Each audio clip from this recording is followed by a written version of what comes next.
फ़िकी मसला नंबर 9,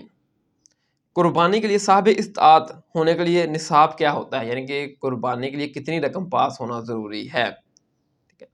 देखिए जो हदीस है ना सुन्नी इब्न माजा में 31 नंबर 3123 कि नबी अलैहिस्सलाम ने फरमाया कि जो शख्स गुंजाइश होने के बावजूद कुर्बानी ना करे वो हमारी ईदगाहों के करीब मत आए। ठीक है, तो इसमें नबी सल्लल्लाहु अलैहि वसल्लम ने फरमाया कि गुंजाइश, इसमें नबी सल्लल्लाहु अलैहि वसल्लम ने कोई रकम नहीं मुकर्रर की कि अगर आपके पास इतनी रकम है तब आपके ऊपर कुर्बानी वाजिब है या सुन्नत है, इतनी रकम होगी तो करेंगे, अगर कम है इससे तो कुर्बानी नहीं करेंगे।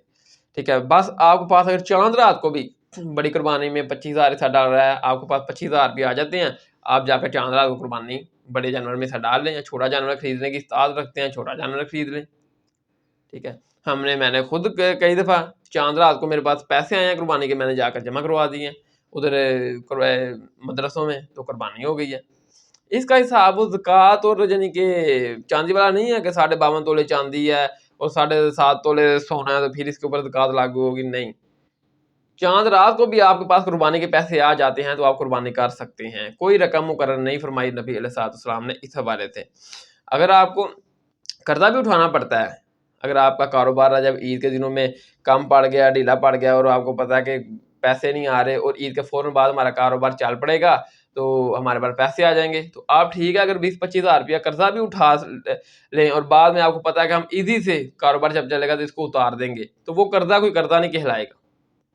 ठीक है, तो आप कर्जा उठा के भी कुर्बानी करना चाहें तो कर सकते हैं। ठीक है, तो अब जो बंदा के पास पैसे नहीं है, उसको शौक है कुर्बानी करने का, तो वो कुर्बानी का सवाब कैसे हासिल करे? ये हदीस मिशकात में है,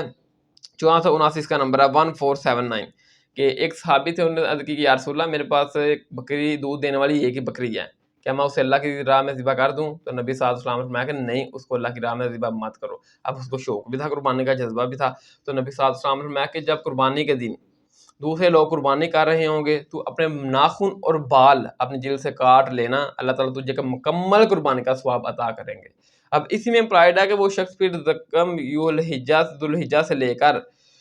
कुर्बानी होने तक, यानी कि ईद की नमाज के बाद ज़ाहिर है उसकी अपनी कुर्बानी तो है नहीं, तो जिस किसी मुसलमान की भी पहले कुर्बानी हो जाएगी उसके बाद वो अपने नाखून काट लेगा और अपने जिस्म के गैर ज़रूरी बाल, दाढ़ी बनवाना चाहता है तो, या बाल बनवाना चाहता है, मूंछें करना चाहता है, नाखून काटना चाहता है, वो काट लेगा। अल्लाह ताला उसको मुकम्मल कुर्बानी का सवाब अता कर देंगे। तो नबी सल्लल्लाहु अलैहि वसल्लम ने कोई रकम मुकर्रर नहीं फरमाई हदीस में कि इतनी रकम होगी तब आपके ऊपर कुर्बानी वाजिब है, या आप कुर्बानी कर सकते हैं या कुर्बानी सुन्नत है। यूँ ही आपके पास पैसे आ जाते हैं कुर्बानी के 20-25 हज़ार रुपया चाँद रात को भी आ जाता है, तो आप जाकर कुर्बानी में हिस्सा ले सकते हैं या कुर्बानी खरीद कर ला सकते हैं।